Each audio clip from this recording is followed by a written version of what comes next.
हरे कृष्णा।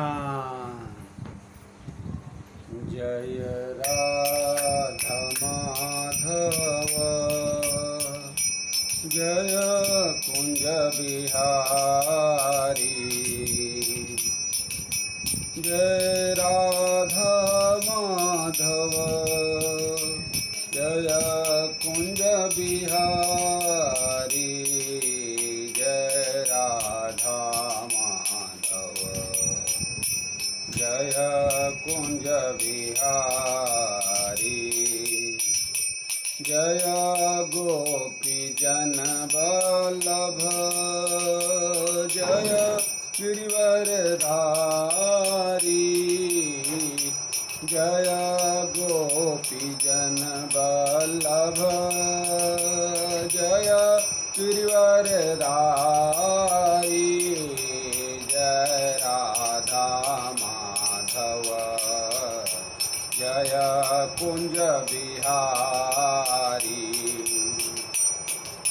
जय राधा माधव, जय कुंज बिहारी। जय राधा माधव, जय कुंज बिहारी। यशोदनंदन ब्रजजन रांजन, यमुना तीर वनचारी। यशोदनंदन ब्रजजन रांजन, यमुना तीर वनचारी। जय राधा माधव, जय कुंज बिहारी। जय राधा माधव, जय कुंज बिहारी। जय गोपी जन वल्लभ, जय गिरिवरधारी।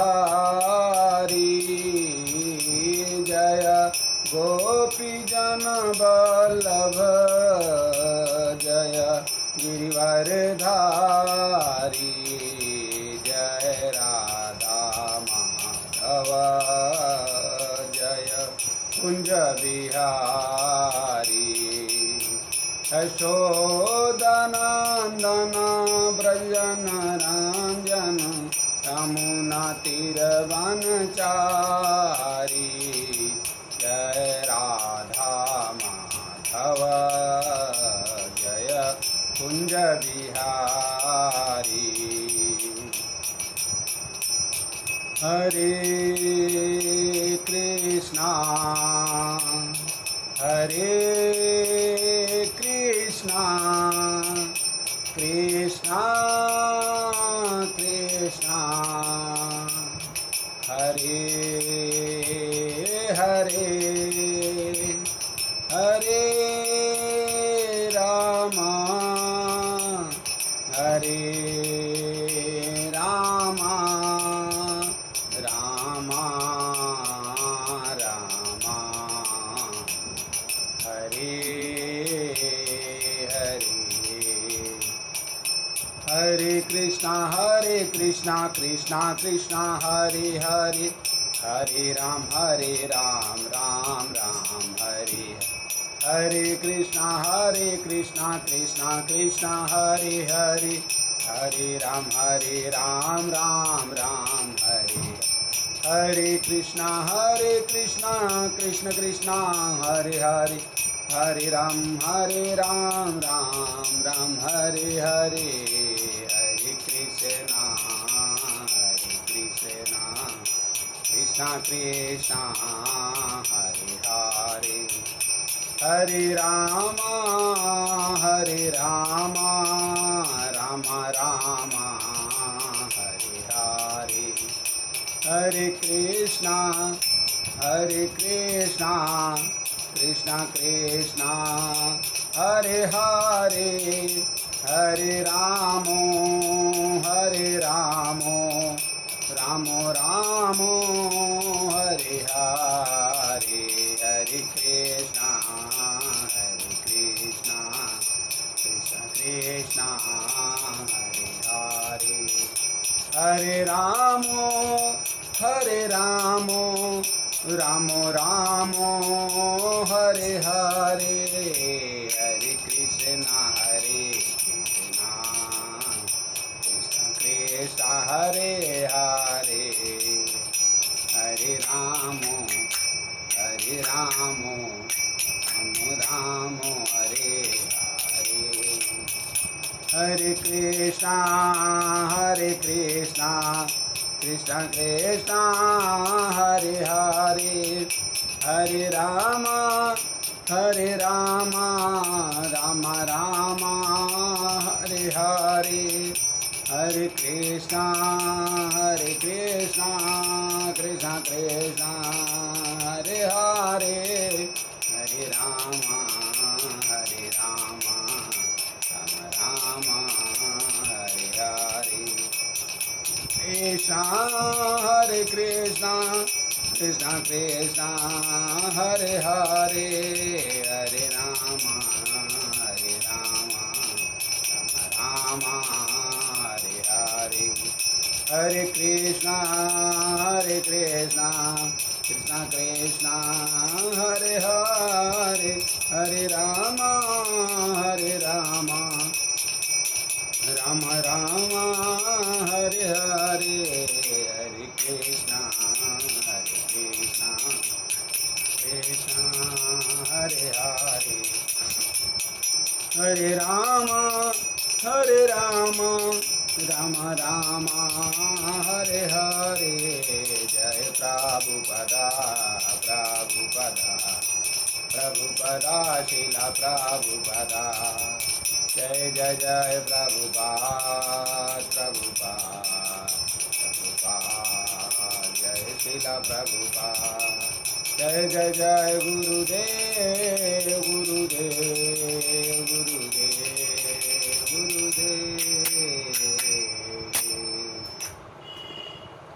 ॐ अज्ञानतिमिरान्धस्य ज्ञानाञ्जनशलाकया चक्षुरुन्मीलितं येन तस्मै श्रीगुरुवे नमः श्रीचैतन्यमनोभीष्टं स्थापितं येन भूतले स्वयं रूपा कदा मह्यं ददाति सपदान्तिकम् वन्देऽहं श्रीगुरुः श्रीयुतपदकमलं श्रीगुरून् वैष्णवास्य श्रीरूपं साग्रजातं सहगण रघुनाथान्वितं तं सजीवं साद्वैतं सावधूतं परिजनसहितं कृष्ण चैतन्यदेवं श्रीराधाकृष्णपादान् सहगण ललिता श्रीविशाखान्वितांश्च च हे कृष्ण करुणा सिन्धु दीनबन्धो जगत्पते गोपेश गोपिकान्त राधाकान्त नमोऽस्तुते तप्त काञ्चन गौरांगी राधे वृन्दावनेश्वरी बृखभानुसुते देवी प्रणमामि हरिप्रिये वाञ्छाकल्पतरुभ्यश्च कृपासिन्धुभ्येव च पतितानां पावनेभ्यो वैष्णवेभ्यो नमो नमः।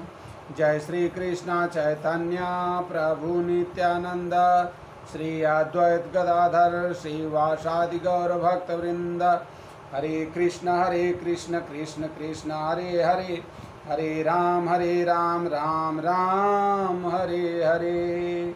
नमः ओं विष्णुपादाय कृष्णप्रेष्ठाय भूतले श्रीमते भक्ति वेदांत स्वामिनेति नामिने नमस्ते सारस्वती देवी गौरवाणी प्रचारिणे निर्विशेष शून्यवादी पाश्चात्य देश तारिणे।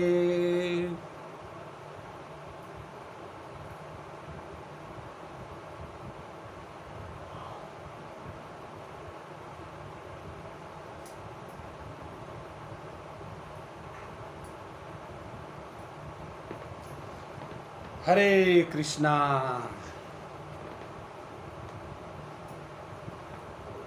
आइए अगले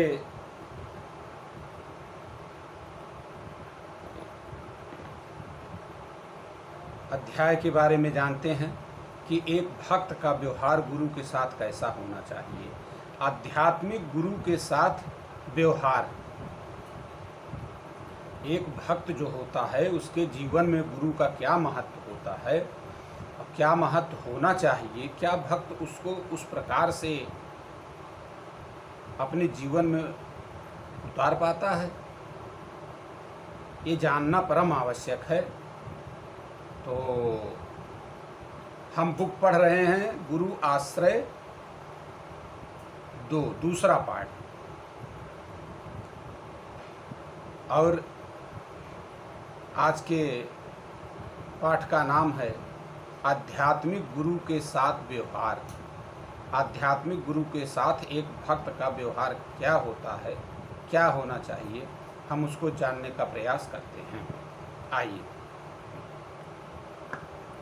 भगवान के प्रति प्रेम, उनके बारे में उनके प्रामाणिक प्रतिनिधि वैष्णव आध्यात्मिक गुरु को सुनने से शुरू होता है। देखिए प्रभुपाद जी कितनी अच्छी बात लिख रहे हैं।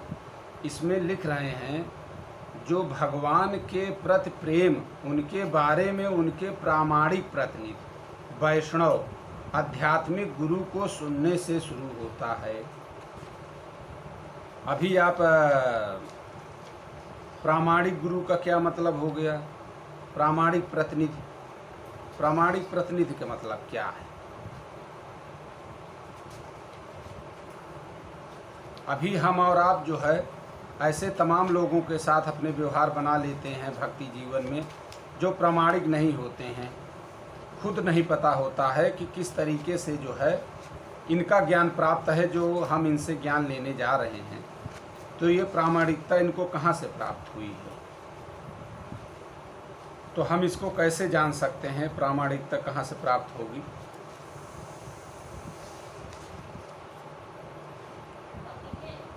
जो भी गुरु हो या हम जिसको भी गुरु बनाएं, वह गुरु परंपरा से होना चाहिए।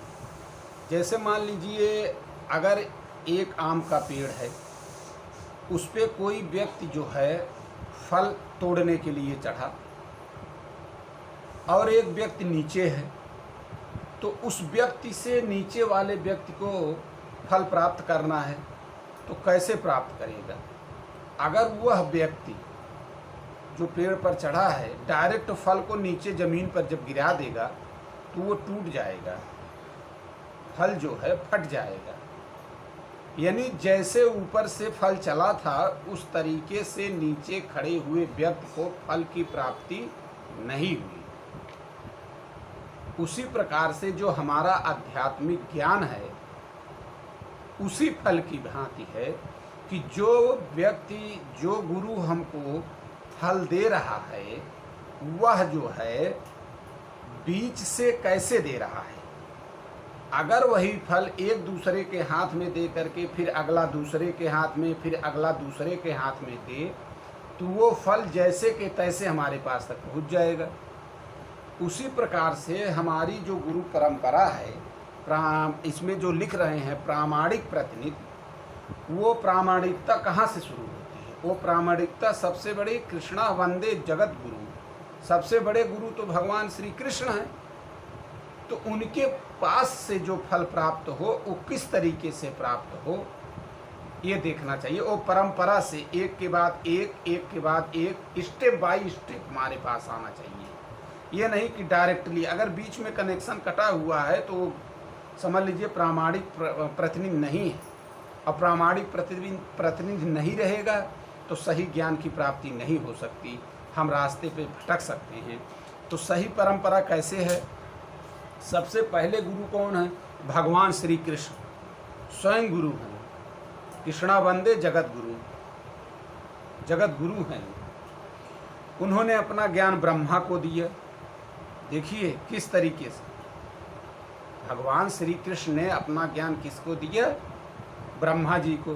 ब्रह्मा जी ने नारद जी को, नारद जी ने व्यास देव जी को, व्यास देव जी ने मध्वाचार्य को, मध्वाचार्य ने पद्मनाभ को, पद्मनाभ ने नृहरि को, नृहरि ने माधव को, माधव ने अक्षोभ्य को, अक्षोभ्य ने जयतीर्थ को, जयतीर्थ ने ज्ञान सिंधु को, ज्ञान सिंधु ने दयानिधि को, दयानिधि ने विद्यानिधि को, विद्यानिधि ने राजेंद्र को, राजेंद्र ने जय धर्म को, जय धर्म ने पुरुषोत्तम को, पुरुषोत्तम ने ब्राह्मण तीर्थ को, ब्राह्मण तीर्थ ने व्यास तीर्थ को, व्यास तीर्थ ने लक्ष्मीपति को, लक्ष्मीपति ने माधवेंद्रपुरी को, माधवेंद्रपुरी ने ईश्वरपुरी को अर्थात नित्यानंद अद्वैत को, ईश्वरपुरी ने श्री चैतन्य महाप्रभु को। देखिए किस तरीके से परंपरा से जो है प्रामाणिकता सिद्ध हो रही है। जो चीज़ भगवान से, हर चीज़ का प्राकट्य भगवान से है, तो हमारी जो प्रामाणिक प्रतिनिधि परंपरा है ये भी भगवान से ही शुरू होनी चाहिए। अगर जिसकी परंपरा भगवान से टच में नहीं है वो समझ लीजिए कि अधूरा ज्ञान देगा और वो रास्ते से भटका देगा। ईश्वरपुरी ने श्री चैतन्य महाप्रभु को, श्री चैतन्य महाप्रभु ने रूप को, स्वरूप को, सनातन को, रूप ने रघुनाथ को, जीव को, रघुनाथ ने कृष्णदास को, कृष्णदास ने नरोत्तम को, नरोत्तम ने विश्वनाथ को, विश्वनाथ ने बलदेव जगन्नाथ को, जगन्नाथ ने भक्ति विनोद को, भक्ति विनोद ने गौर किशोर को, गौर किशोर ने भक्ति सिद्धांत सरस्वती ठाकुर महाराज को, सरस्वती सिद्धांत ठाकुर महाराज जी ऐसी भक्ति वेदांत स्वामी शीला प्रभुपाद जी को। तो इस तरीके से जो है परंपरा चलनी चाहिए। भक्ति विनोद ने गौर किशोर को दिया, गौर किशोर ने भक्ति सिद्धांत सरस्वती महाराज को दिया, भक्ति सिद्धांत सरस्वती महाराज जी ने ऐसी भक्ति वेदांत स्वामी शीला प्रभुपाद जी को दिया, स्वामी शीला प्रभुपाद जी ने श्री श्री गुरु गोपाल कृष्ण गोस्वामी महाराज को दिया। तो इस तरीके से परंपरागत जो है हमारी आध्यात्मिक सफ़र की जो हैं वो प्रामाणिकता से चलनी चाहिए। वही इसमें लिख रहे हैं कि भगवान के प्रति प्रेम, उनके बारे में उनके प्रामाणिक प्रतिनिधि जो परंपरागत से आ रहे हैं उन्हीं के मुख से सुनना चाहिए।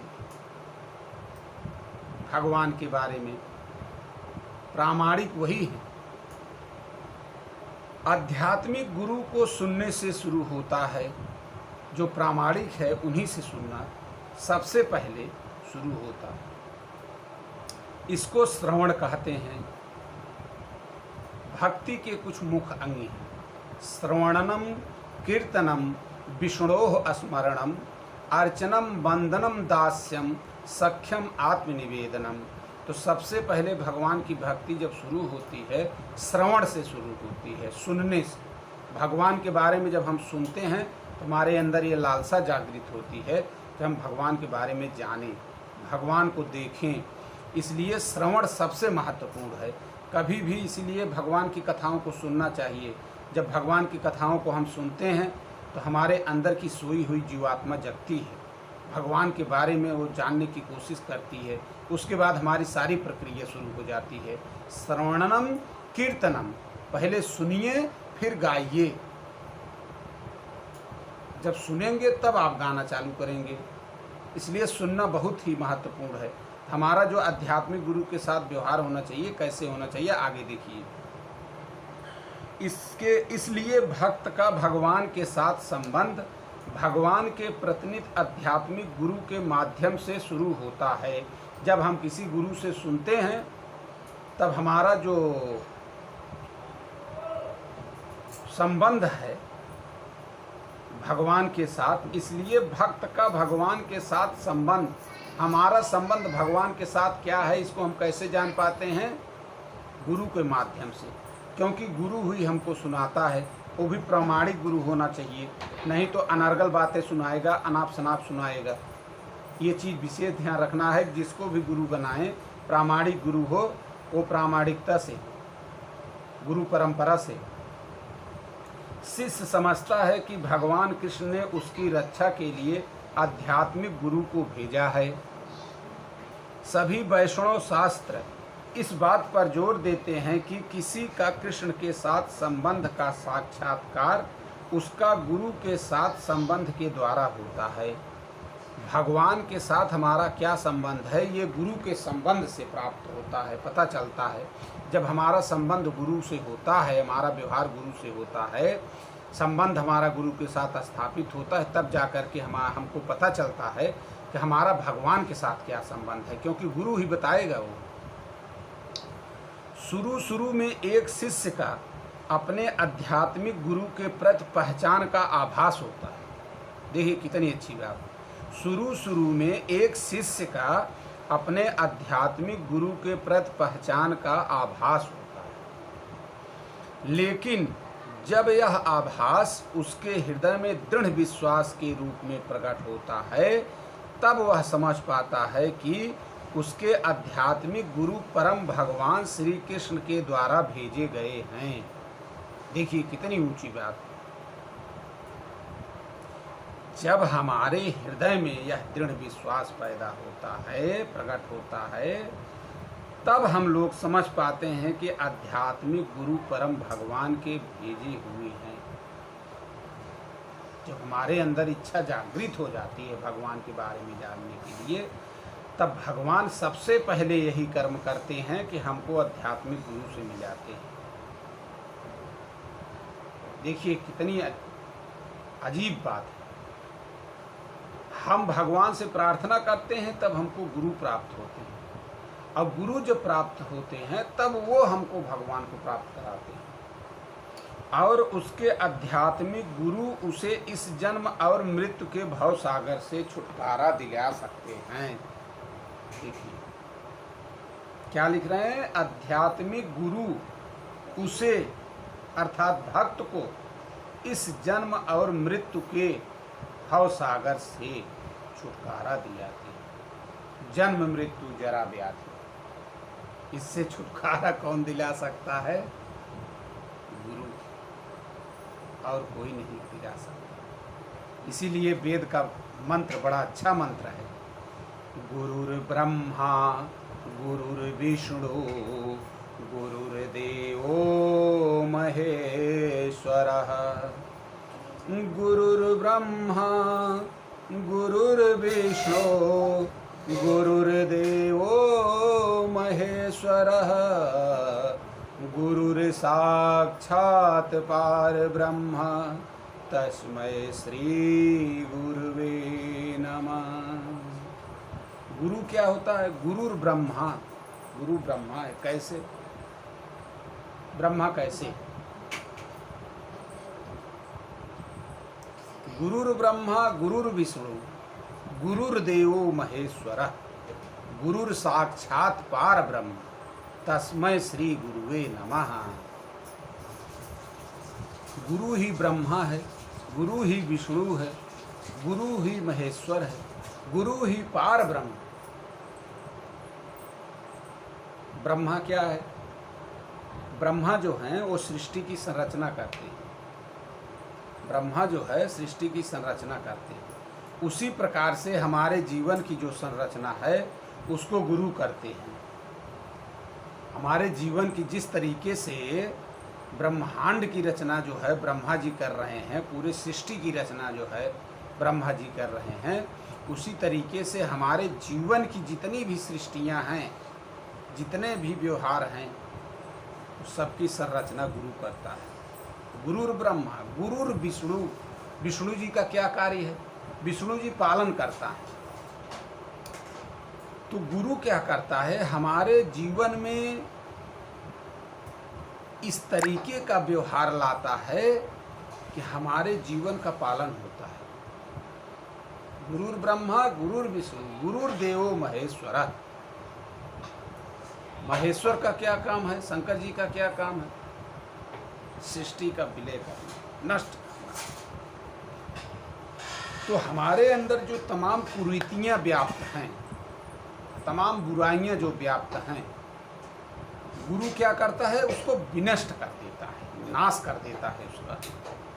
और एक अच्छे विचार, आध्यात्मिक जीवन के साथ लगाव, भगवान के साथ संबंध, ऐसे तमाम चीज़ों की स्थापना करके सृष्टि कर देता है। तो गुरुर ब्रह्मा गुरुर विष्णु गुरुर्देवो महेश्वरा। गुरुर साक्षात पार ब्रह्म। अगर गुरु न रहे तो हम कैसे भगवान को जान सकते हैं? गुरु गोविंद दो खड़े काके लागू पाए। बलिहारी गुरु आपने गोविंद दियो बताए। बहुत अच्छी चौपाई रामचरितमानस में गोस्वामी श्री तुलसीदास जी ने भी लिखा है कि बंदाऊं गुरु पद पदुम परागा, बंदाऊं गुरु पदुम परागा, सुरुचि सुबास सरस अनुरागा, बंदाऊं गुरु पदुम परागा, बंदाऊं गुरु पदुम परागा, सुरुचि सुबास सरस अनुरागा।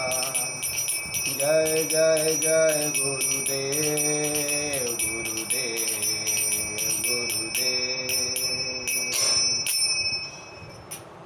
बंदा हूँ गुरुपद पदुम परागा, सुरुचि, सुरुचि सु माने सुंदर, रुच माने लगाव।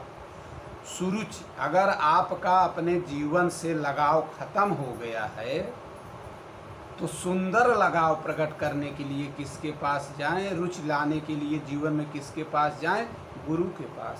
सुरुचि, सुंदर रुचि। अगर आपको अपने जीवन से अरुचि हो गया है तो आप कहाँ जाएं? गुरु के पास जाएं, वो सुंदर रुचि आपके अंदर प्रकट कर देगा। दूसरा, सुबास, सु माने सुंदर, बास माने गंध। तो यदि आपके जीवन में दुर्गंध फैल गया है तो आपको कहाँ जाना है? गुरु के पास।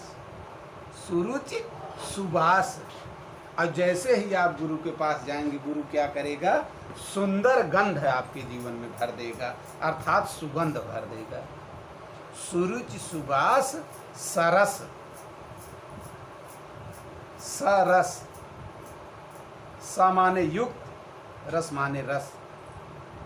यदि आपका जीवन नीरस हो चुका है, आपके जीवन में कोई रस नहीं रह गया है, तो आप कहाँ जाएं? गुरु के पास जाएं। गुरु के पास जाएंगे तो आपका जीवन क्या करेगा? रस युक्त कर देगा। सुरुचि सुबास सरस, ये तीनों चीज करने के बाद क्या करेगा? सबसे बड़ी चीज देगा, सबसे बड़ी उपलब्धि जीवन की देगा। क्या देगा? सुरुचि सुबास सरस अनुरागा, आपके जीवन में प्रेम भर देगा, आपके जीवन में प्रेम भर देगा। अब कहा भी जाता है लव इज गॉड, प्रेम ही भगवान। आपका जीवन प्रेममय हो जाएगा। तो ये गुरु के पास क्षमता होनी चाहिए, लेकिन एक इसमें जो है क्वालिटी होनी चाहिए कि वो प्रामाणिक प्रतिनिधि होना चाहिए, प्रामाणिक गुरु होना चाहिए जो परंपरा से। आगे देखिए, गुरु ही हमें यह सब सिखा सकते हैं। भगवान चैतन्य ने रूप गोस्वामी को बताया कि सभी शाश्वत आत्माएं जन्म जन्मांतरों से इस ब्रह्मांड में भटक रही हैं। सिर्फ आध्यात्मिक गुरु की कृपा से, जिनको श्री कृष्ण ने भेजा है, हमें भक्तिमय सेवा में शाश्वत जीवन का अवसर मिलता है। सिर्फ गुरु की कृपा से हम भक्ति कर सकते हैं। ये चीज़ विशेष ध्यान देने योग्य है। आध्यात्मिक गुरु हमें बहुत बड़ा आशीर्वाद देते हैं और हमें इसे श्रद्धा से ग्रहण करना चाहिए। श्रद्धा आवश्यक है। अगर आपके अंदर विश्वास है, साथ में श्रद्धा नहीं है, तो अधूरा हो जाएगा। इसलिए विश्वास के साथ साथ श्रद्धा आवश्यक है। जब हम आध्यात्मिक गुरु के साथ अपने संबंध को समझ पाते हैं, तब हम अपने आप को समझ पाते हैं। यानी हम तभी अपने आप को समझ पाएंगे जब हम अपने संबंध को, गुरु के साथ संबंध का क्या है, समझ पाएंगे।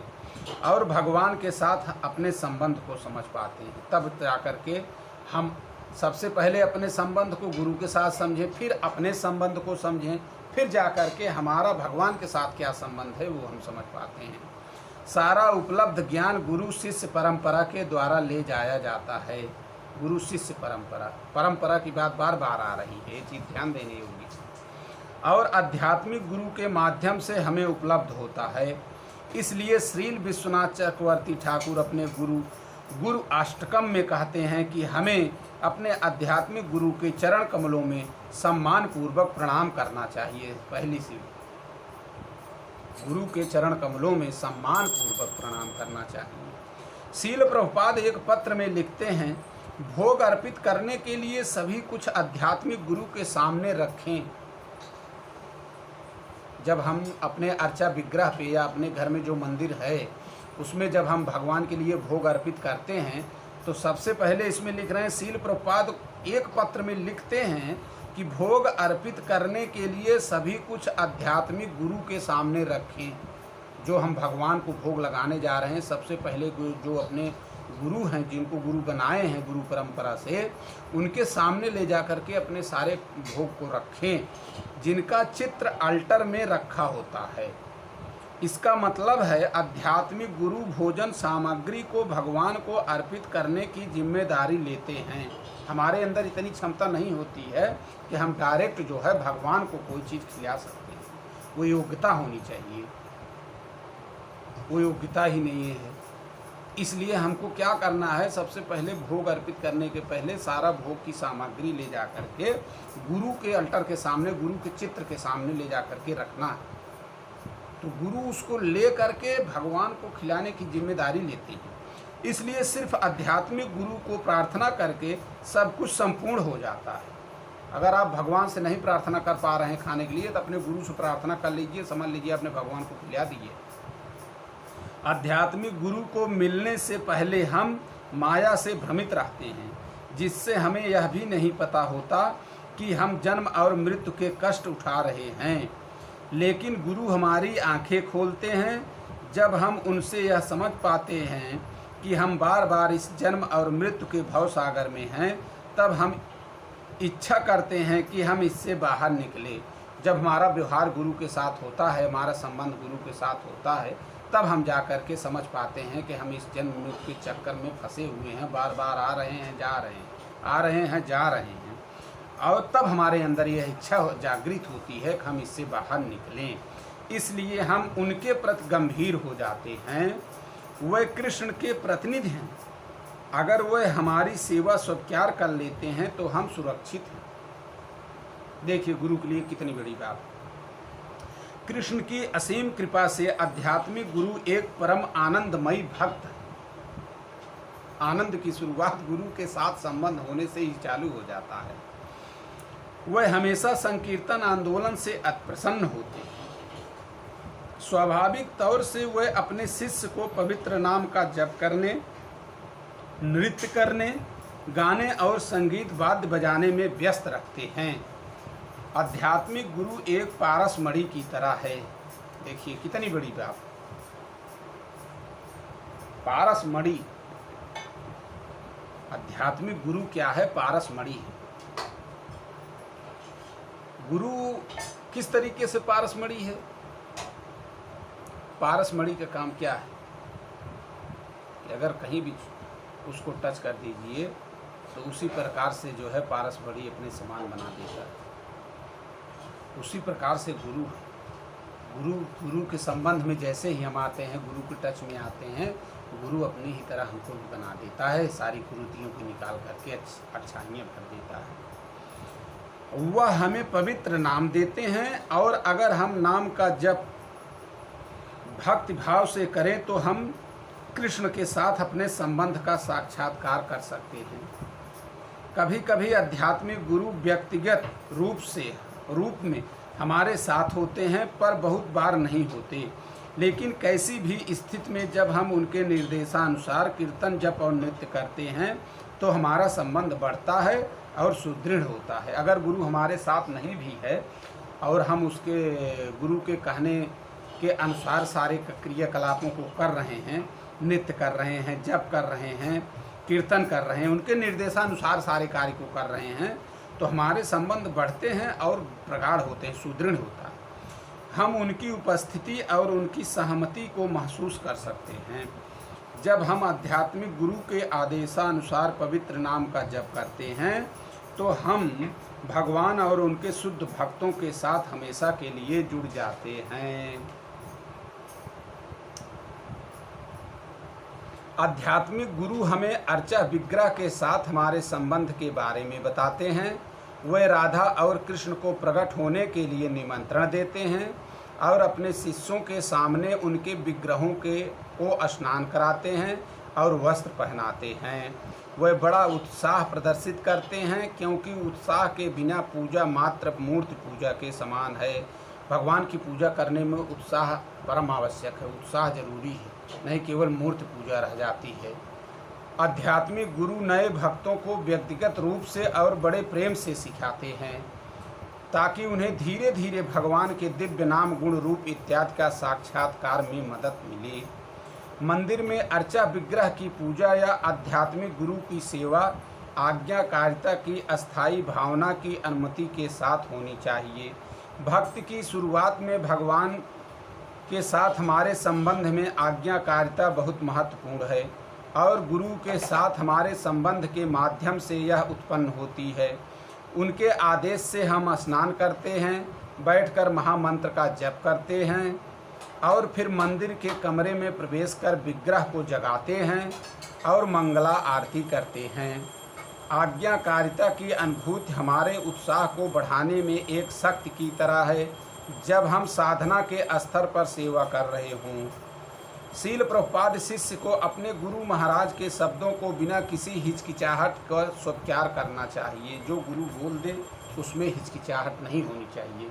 उनके वचनों, उनके मुख से निकले हुए शब्दों को कभी भी विचार करना नहीं चाहिए, उसको तुरंत करना चाहिए। गुरुमुख पद्म वाक्य चित्ते ते करिया ऐक्य आर ना करी मने आशा। और कोई आशा मत करो, उसको चित्त में धारण करो। गुरुमुख पद्म वाक्य चित्ते ते करिया ऐक्य आर ना करी मने आशा। गुरु के मुख से निकले हुए वाक्य को अपने चित्त में धारण करो और वही करो, दूसरी चीज की आशा मत करो। आध्यात्मिक गुरु जो भी आदेश देते हैं उन्हें बिना किसी विवाद के ग्रहण करना चाहिए।